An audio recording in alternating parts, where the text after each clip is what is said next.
Mamma,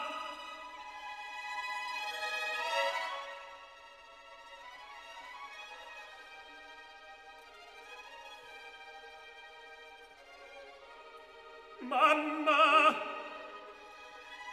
quel vino è generoso.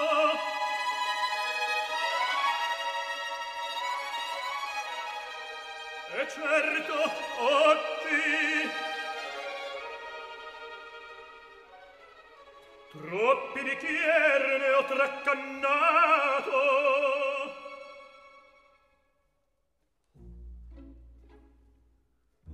Vado fuori all'aperto.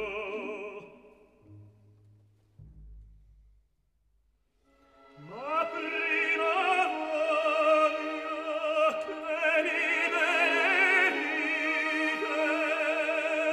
come quel giorno che partì soldato.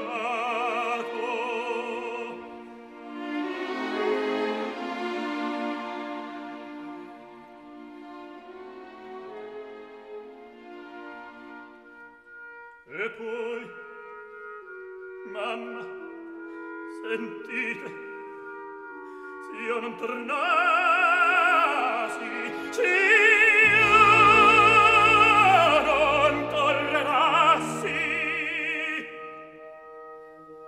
voi dovrete fare la madre a sorda che io ne avevo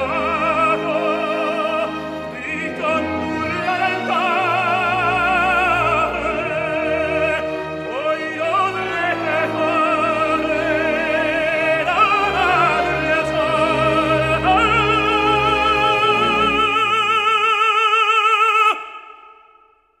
S'io non tornassi.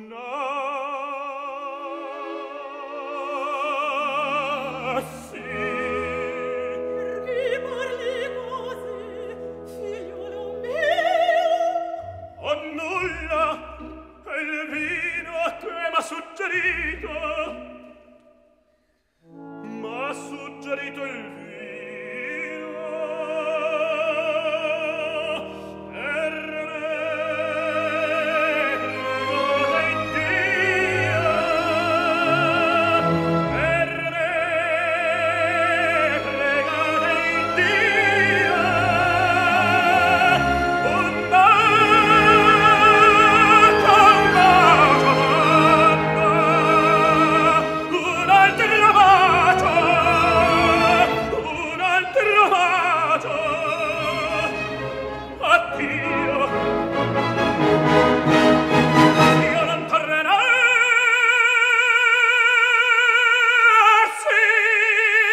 Fate da madre a santa. Un bacio.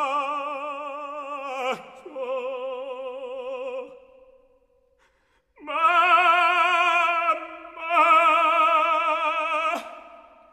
Addio.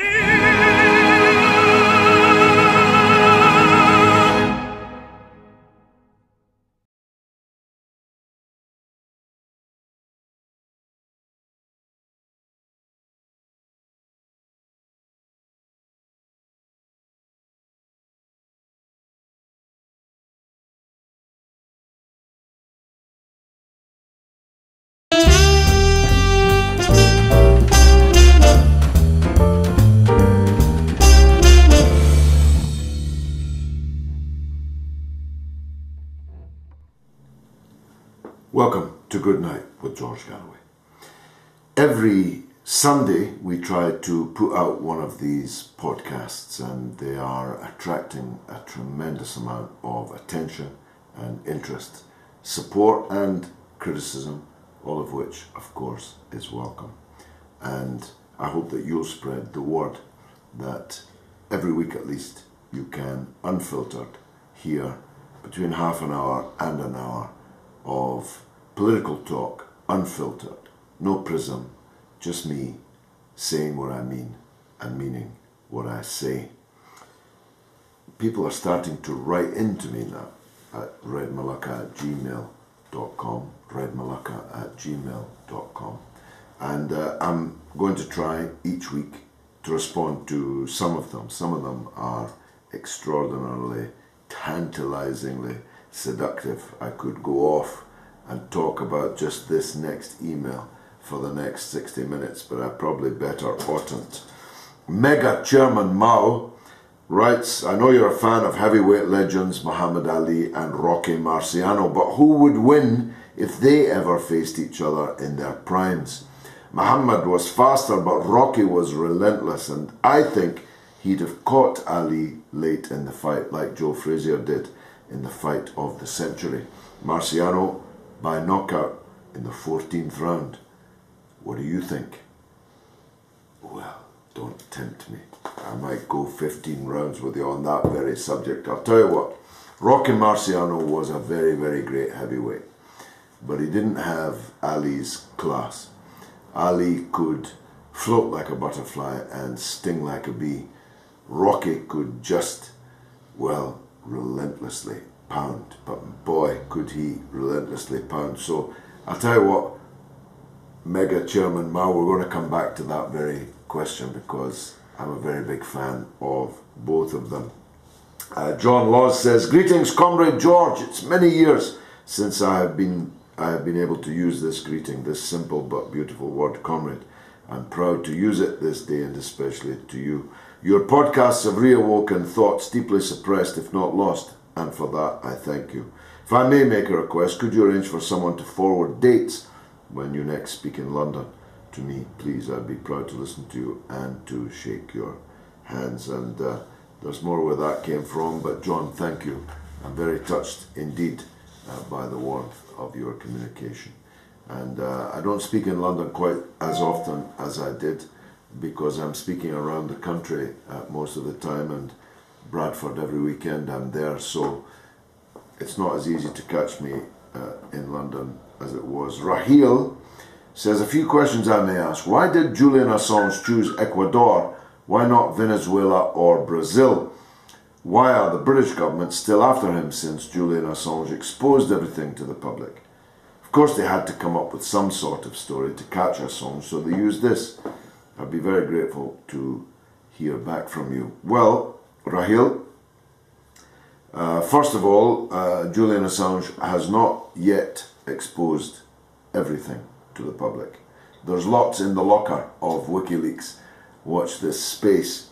And this kind of story, as you say, is entirely predictable. I don't know why he chose Ecuador rather than Venezuela or Brazil. Maybe he discussed it with others. Maybe he discussed it directly with the president of Ecuador when he interviewed him for Russia Today. I don't know. But Ecuador has shown a great deal of courage and principle in the stand that it's taken vis-a-vis Assange, and I think they're spirited standing up to the empire. It reminds me of the pirate captain on the high seas when addressing so-called Alexander the Great, about whom I've spoken in the previous broadcast on pirates. If you haven't caught that yet, you might want to. So What's New 205 says, thanks, it's nice to hear your in-depth, undiluted knowledge of the Middle Eastern plight. I want to move to Bradford, where I'll be treated with respect, and thanks for fighting for the disabled, being persecuted by Grayling, Duncan Smith and their puppet master Cameron, who wants to go back to the days of serfdom by introducing workfare. Well, you're absolutely welcome, brother or sister in Bradford. Many people in the end are going to choose political asylum in Bradford from other parts of the United Kingdom. I feel sure about that.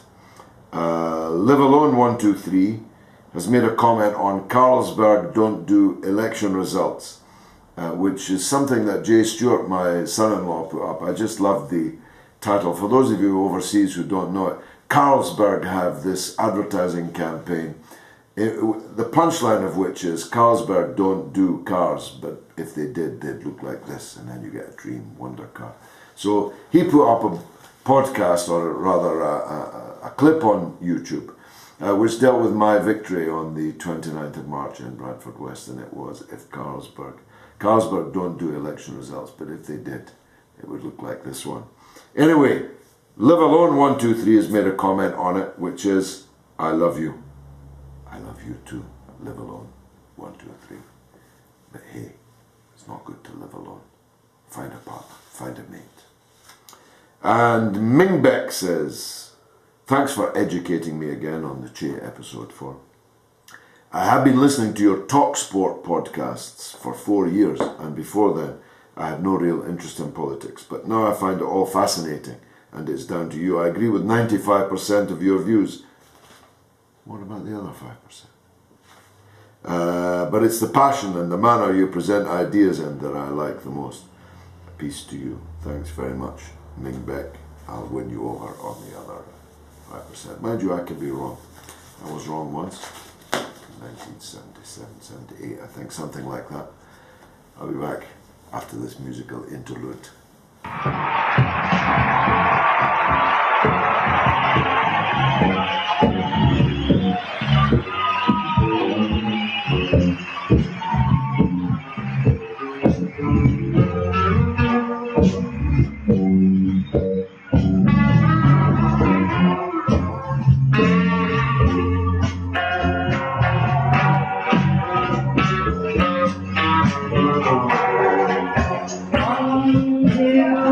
Makes you larger and one makes you small, and the ones that your mother gives you don't do anything at all. Oh, ask herself when she's standing tall.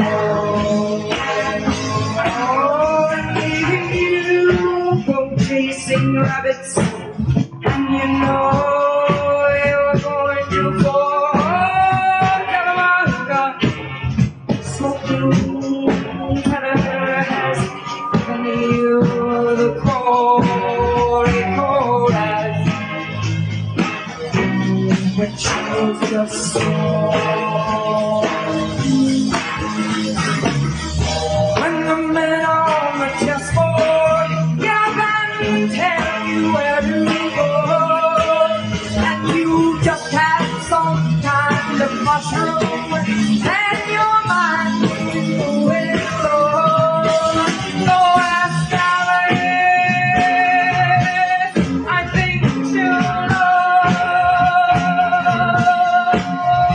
And logic and proportion have fallen sloppy dead, and the white knight is talking backward, and the red queen's off with her head. Be strong, but the trouble dead. Be your head, be your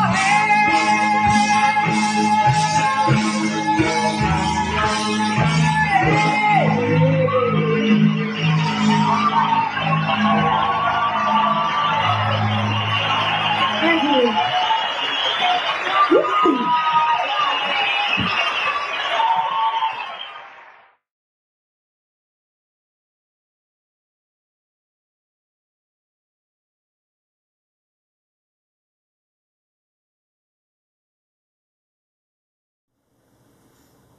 You're watching Good Night with George Galloway, and now it's time for some fighting talk.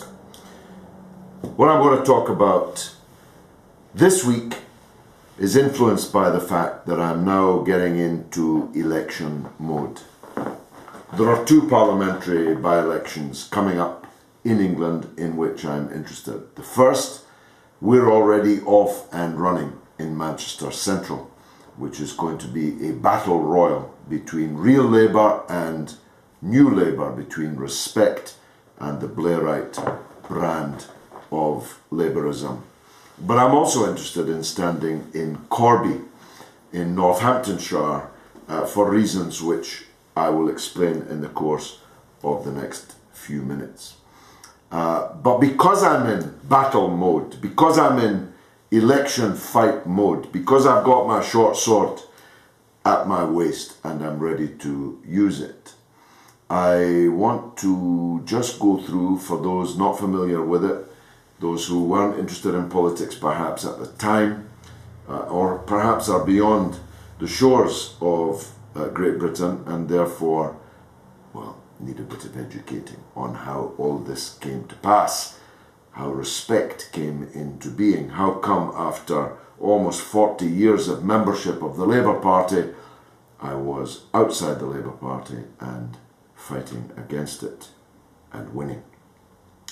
So if I was choosing a topic or a title for this talk, it would be "There's Nothing Labour About New Labour." That's the first point to make. You see, every country needs a Labour Party.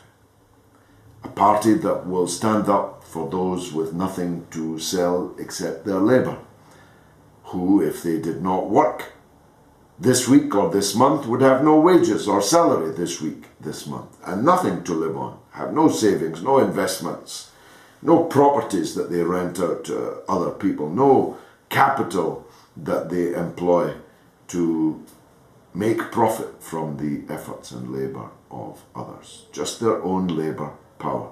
And if they, for one reason or another, do not use it, they have no income to keep body and soul together. Every country in the world needs a party that will stand up for those people, whose interests are entire and separate from the interests of other classes in society. This is just a fact. You cannot be with the workers' interest and be with the boss's interest. Think. The boss wants the line to go faster. He wants the staff to be leaner. He wants them to work for less. The workers want more staff. They want that line just a little bit slower. They want their conditions a little bit better. They want a bit more income. These are two contradictory sets of interests, and you can be a party that stands up for one of those interests or the other, but you cannot, although many have absurdly pretended to, you cannot represent both of these interests. Every party, every country rather, needs a party that will stand up for those who are now too old to work or are now too young to work, but soon will be. The school children, the students. Every country needs a party, a Labour Party, that will stand up for peace and justice. Will stand up for international law as opposed to banditry, international piracy of the kind that we in Britain have had to suffer our country practicing over these last decades. Britain once had such a Labour Party. It was far from perfect, and I was on the left of it, a constant critic of it, but at least it recognisably was a Labour Party. But upon the death of John Smith and the hijacking of what was the Labour Party by the Blairites, by Blair, by Brown, by Dr. John Reid, Peter Mandelson, and so on, it ceased to be a Labour Party. The hijackers flew it to destruction. In the early 1990s, their project was to make Labour the opposite of Labour, and so it became not Labour but New Labour, then non-Labour. Now it's anti-Labour. Now it takes stands on issues which are the absolute direct opposite of what a Labour Party ought to be doing and saying. So this crystallized in its perfect ugliness in the conduct of the New Labour Party in taking Britain to war in Iraq. With militarized mendacity, the Blairites marched the country over the cliff and into the abyss of the disaster in Iraq. And everybody now knows it. You don't need me to adumbrate all the disasters that have overcome us since. But know this was the point of destruction of the Labour Party. There is no going back from that. You can get the tax rate marginally wrong. You can set VAT at marginally the wrong percentage. You can take this decision over rail electrification or road planning or this or that aspect of social or economic policy. You can get it a bit wrong and you can correct it. But when you kill 1 million people and sow the seeds of the deaths of millions more, when you unleash a torrent, an ocean of blood, the blood of innocent people, that's a spot that will not out. All the perfumes of Arabia cannot expunge such a stain. This crime of the century, so far as Britain was concerned, the crime of the century, will never be atoned for, can never be atoned for.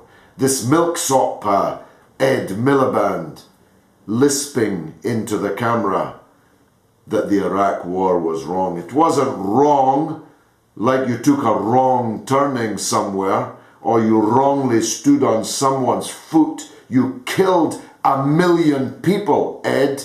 1 million people cannot be washed away with the words the Iraq war was wrong. The Iraq war was a crime and you were a part of it. Your brother was a part of it. The leaders that you followed, Blair and Brown, were the architects of it. And you lost millions of votes as a result. And you're never going to get them back. And now there's a new generation of voters that have never voted for you and would never have dreamed of doing so because, not just of Iraq, not just because of the 1 million dead people, but because of all the lies that you told to lead us over that cliff. People figure, well, if you were lying then, you might be lying now. If you're capable of telling such big lies about such important things, how do we know that you're telling the truth when you tell us that it's 2012? We only know you're lying because your lips are moving. That's the truth of it. New Labour will never be believed again by substantial sections of the British population, particularly young people, particularly those who hate war and racism, and particularly people who are the victims of war and racism. They're never going to believe you again, at least not if the standards of the milksop so far are anything to go by. So they expelled me from New Labour for talking like this. My only real regret is that I did not resign before they expelled me. But I was tribally connected to the Labour Party since my very earliest childhood. And it was difficult for me to leave, even though I knew that the love affair was surely over. They expelled me. I and my friends founded Respect. We like the name. Does what it says on the tin. We respect ourselves. We say what we mean what we say. We respect other people, wherever they came from, whatever colour they are, however they pray. And we discovered that there's a political market for our brand of social democracy, our brand of real Labourism. Real Labourism plus a fighting commitment to anti-racism and an absolute opposition to all imperialist war. There's a lot of people out there share these values of justice and haq, right, of internationalism, of anti-racism, and of peace.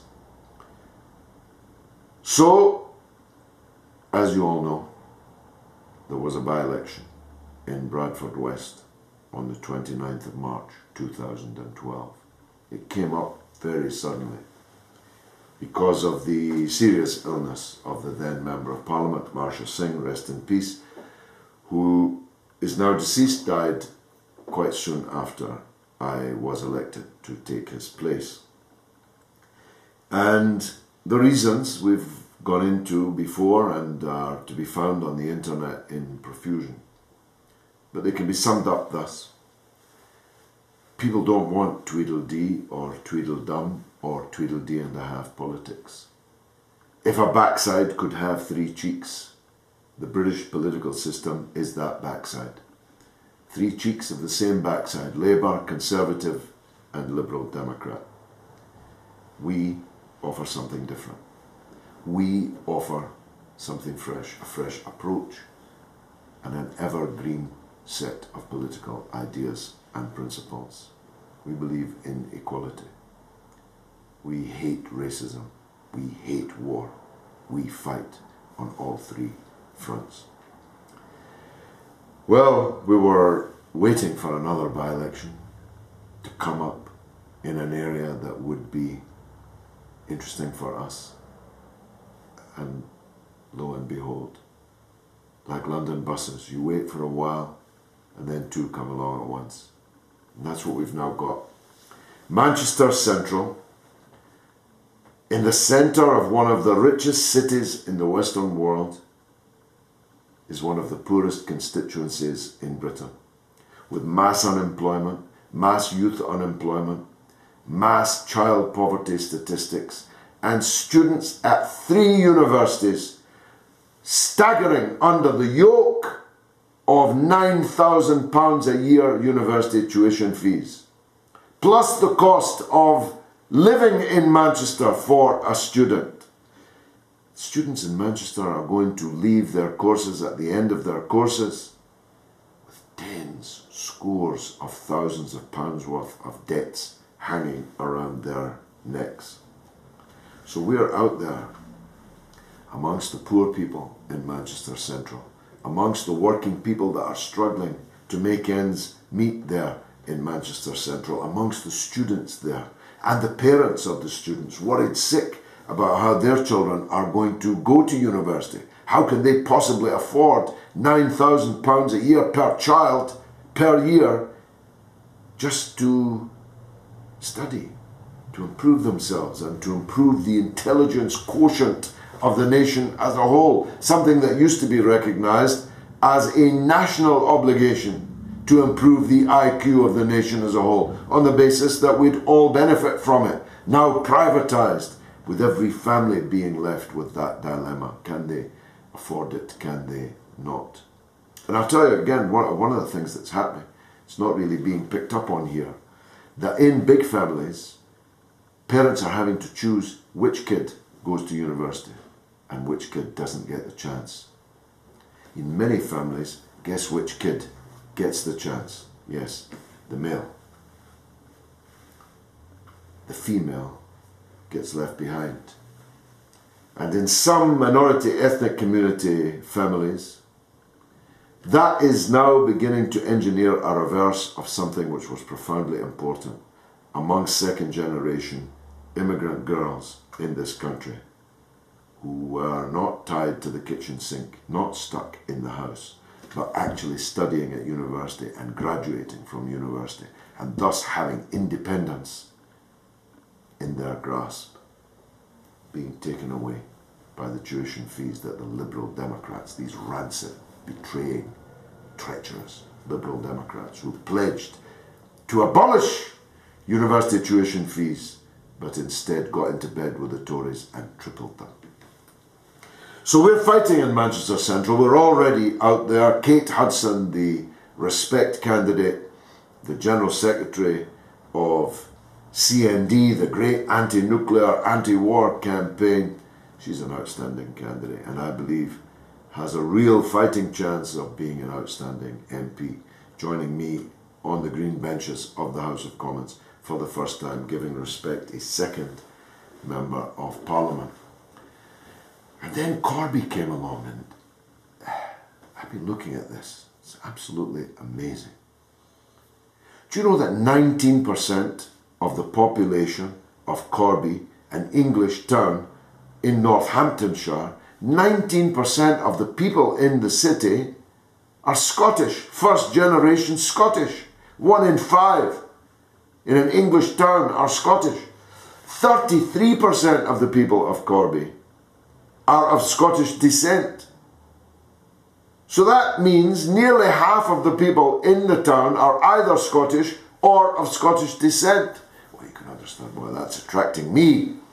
How did this come to pass? Well, almost all of these Scottish people in Corby, either themselves or their parents, were Scottish proletarians, workers, steel workers, trade unionists, organised workers, old labour, real labour to the bone, who moved from Scotland to Corby to work in the steelworks that Thatcher systematically and deliberately destroyed, leaving Corby an industrial, post-industrial desert with all the social problems that represents.